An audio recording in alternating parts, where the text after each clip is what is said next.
Today I'm going to show you how to make this table runner and do machine applique on these lettering. Stay tuned.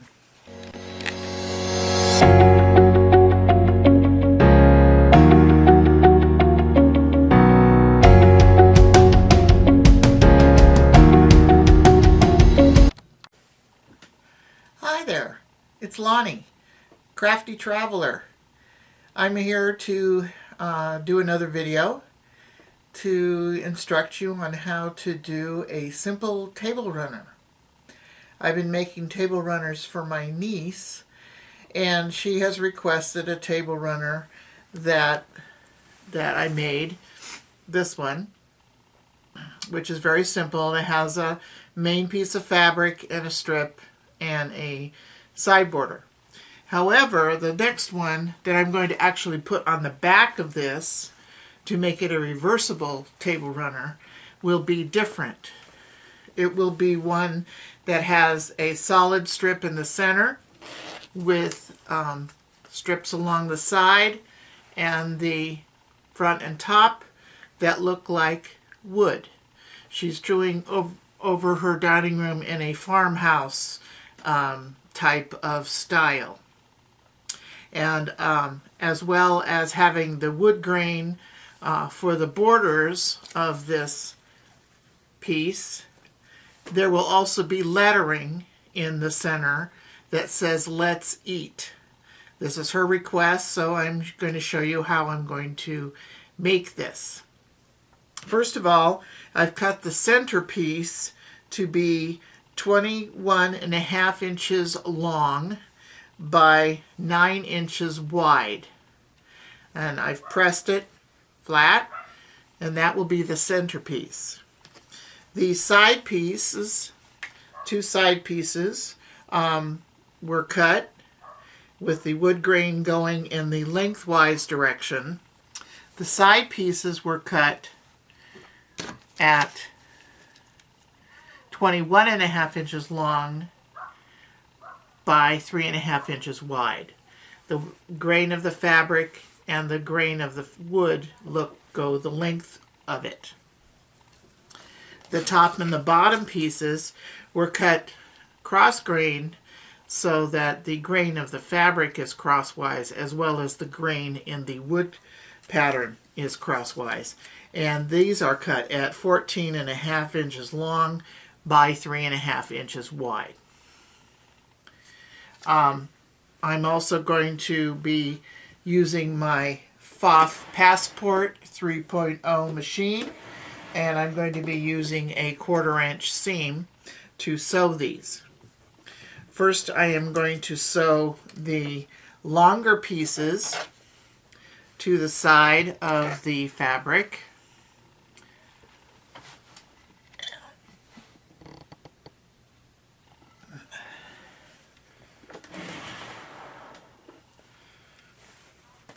So I'm going to sew a 1/4 inch seam allowance. And my 1/4 inch seam is this red line. And this foot is also a 1/4 inch foot on my FOF Passport. I'm going to use a 2.3 stitch length.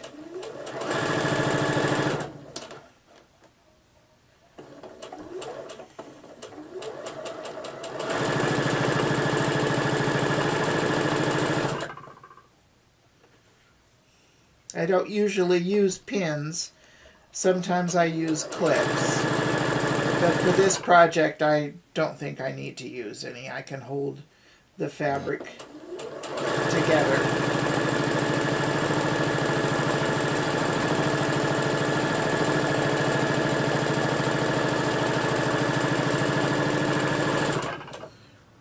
Okay. And I can cut that. Lift that up.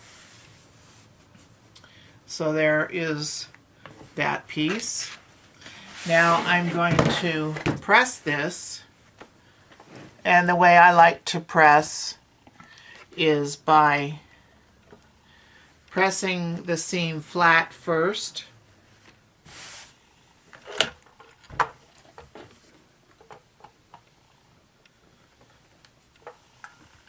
And then opening the seam and pressing the seam. That way the darker side will go towards the dark.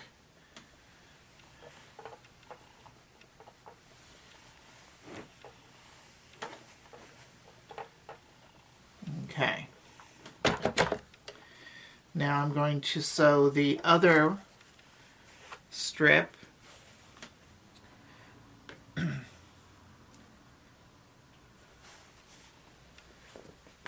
Just so it can be seen. I'm going to sew it like this.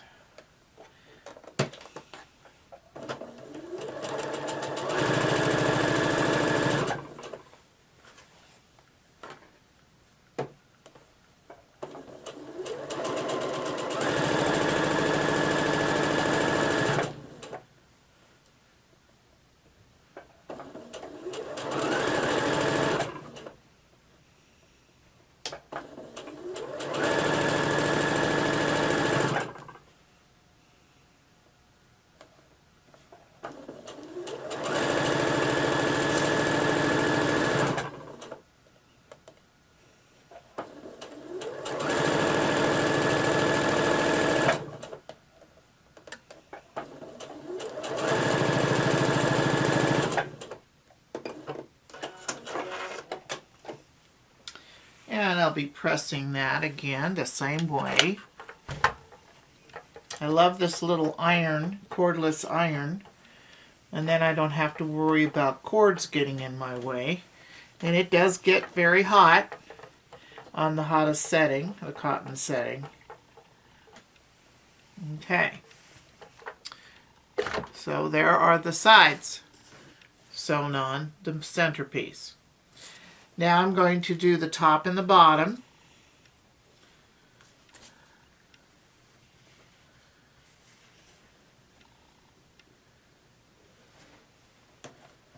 Sewing at a 1/4 inch seam.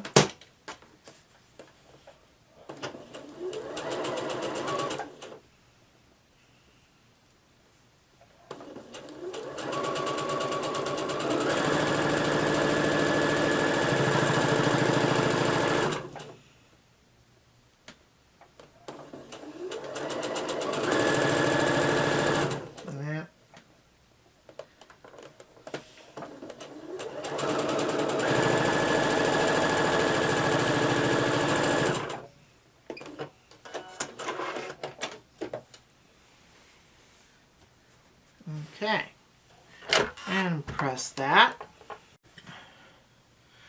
Okay, I've sewn both the top and the bottom to the piece, so it looks like the wood grain is going lengthwise and crosswise. And now we're going to do lettering. If I didn't have to put the lettering on, I could sew this right sides together, turn it inside out, and this would be on the back, which she wants. But we're going to do lettering. So to do lettering, I've prepared the letters, and they are about 3 inches by 3 inches on the lettering. To make letters, you can draw them out with a piece of graph paper, or I have an EQ4 program, which is a very old EQ4 computer program, and that has an alphabet in the program, and I use that and printed out my letters and to make the lettering. And then what I've done is I ironed on Pellon Wonder Under to the back of the fabric, and you press that on the back of the fabric. The Pellon Wonder Under has a rough side, has the glue on it, and you iron it on according to the directions. And then I like to peel it off, and you see that there's glue on there now. on the back of that fabric. And then I'm going to pin this T on here for you because you can see it easily. And I'm just going to cut it out, and you would cut out all your letters, as I already have. Now when you cut out the letters out of paper, of course, using paper scissors is a good thing to do. But I use regular sewing scissors to cut out the fabric. The Wonder Under doesn't seem to bother the scissors. It doesn't stick to the scissors.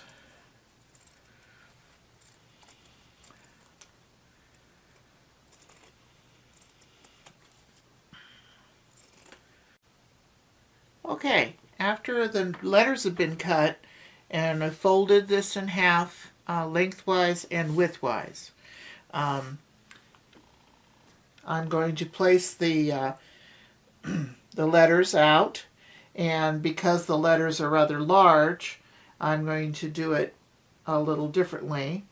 Her dimensions for her table, she only wanted the table runner to be 27 inches long. So I can work with that. So I'm going to put the L and the E in there and kind of get them lined up so they're equal distance between the top and the fold.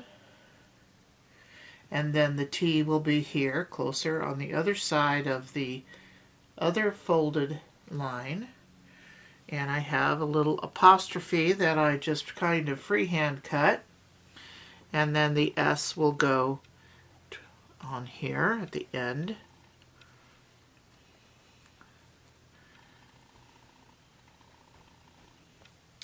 And then the word eat is going to be underneath.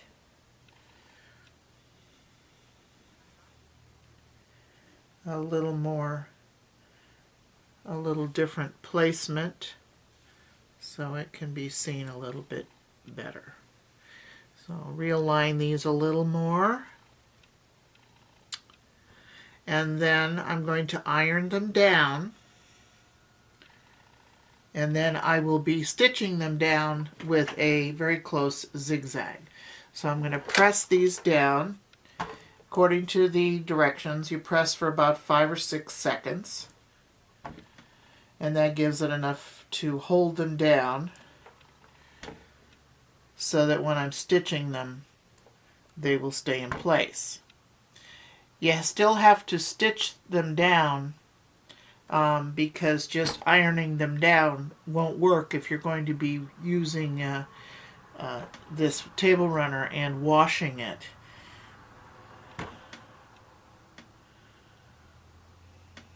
There. Okay, they're all adhered down. They're not going to fall off when I'm moving the table runner around. Okay, now that I have the lettering all ironed down, I've adjusted my machine, my Passport 301, to do the 03 program, which is the tight satin stitch zigzag. I have put it on 5.5 for the stitch length and 0.8 is what I want for the width. So I'm going to line it up right under my presser foot. I've got brown thread now in my machine as well as in the bobbin, so it all comes up looking like it's brown. And I try and put the edge of the letter right in the groove of my presser foot so that I can keep it lined up. And when I get to the corner, I'm going to stop, and I do have a needle down, and I'm going to turn it.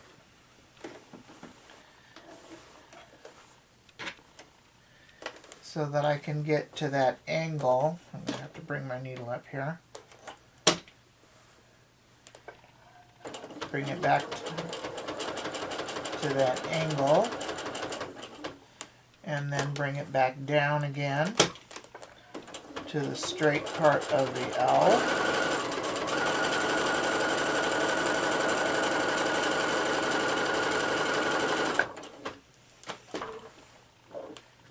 And that's looking pretty good.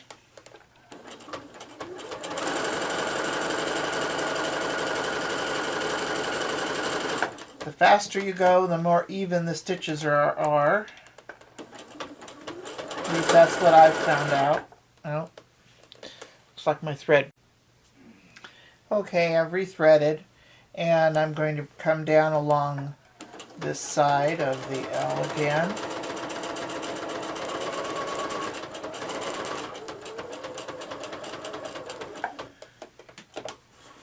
It does take some manipulation of the table runner to get to the right place.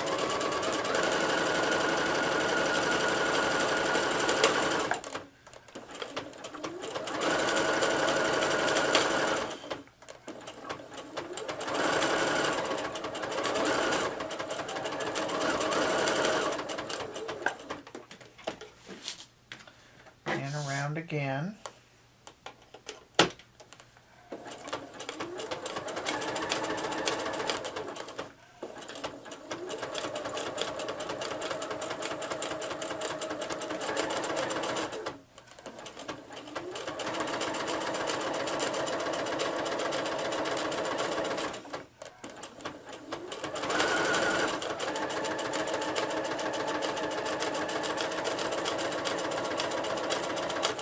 Okay, there's the L done. Trim off a few threads. Okay, I'm going to go ahead and sew the other letters on, and I'll show you when I'm all finished. Okay, well, I finished appliquing the letters onto the table runner. I used a brown thread around the letters, and it took about 3 bobbins to do this. I'm going to press it so it lays as flat as possible.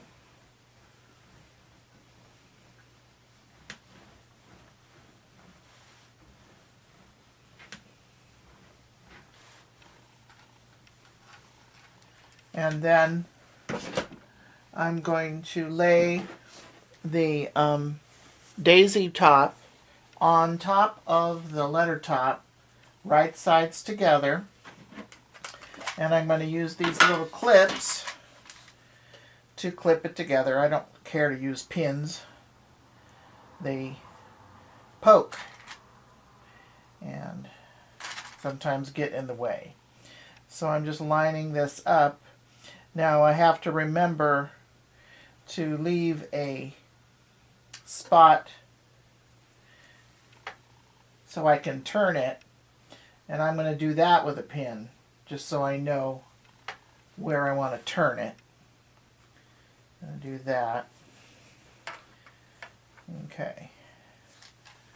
And I've changed my thread and bobbin to a lighter color.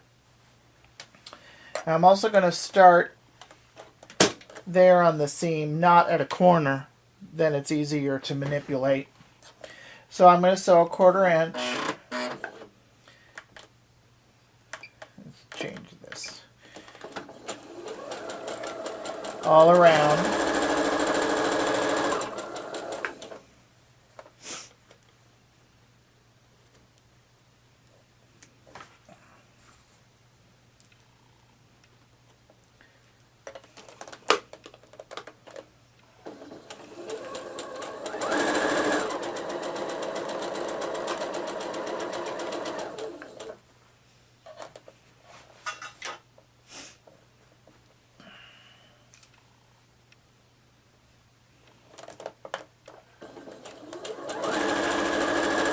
When I get to a corner, I'm going to put my needle down and turn the table runner. That way I don't have to go off the edge and realign it.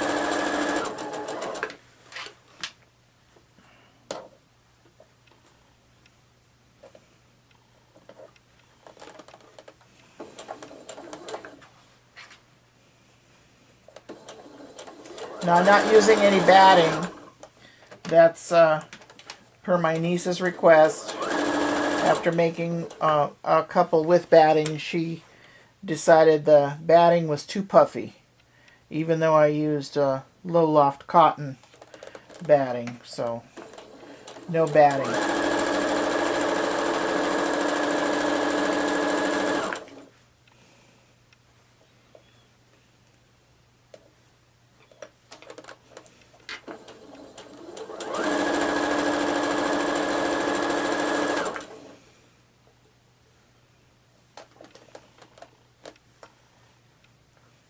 So I'm going to finish this and come back. Okay, so I've sewn all around the edge of the two runners together, and I've left this opening so that I can turn it right sides out. And I kind of poke my finger in the corners to get the corners to point out.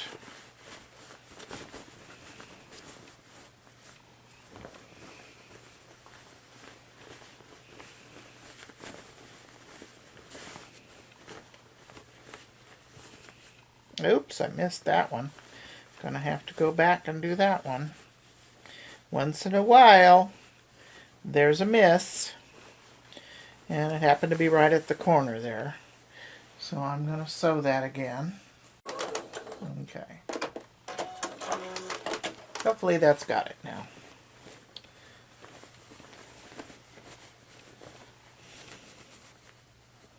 Okay. I'm going to give it a little press.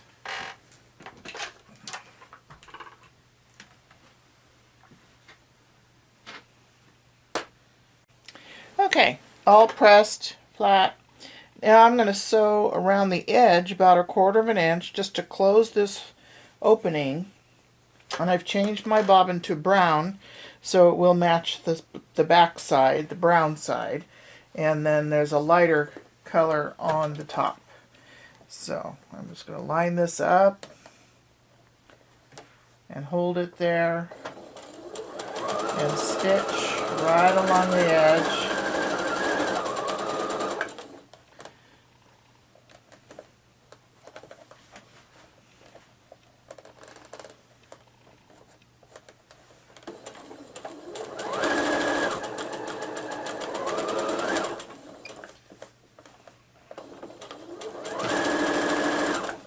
And I'm going to go all the way around.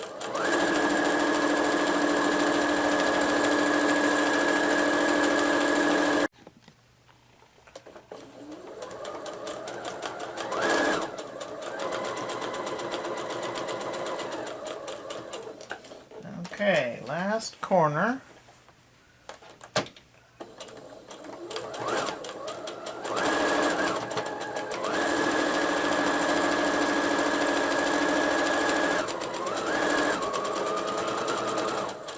Right, there we go, all finished. So she's got a blue and yellow sunflower on one side and wooden colored Let's Eat on the other side. If you've liked my video and would like to see more, just press subscribe at the bottom. Don't forget the little bell because that also helps to notify you, and like, and leave me a comment if you like it or what you would like to see me do. Okay, thanks very much. Stay crafty.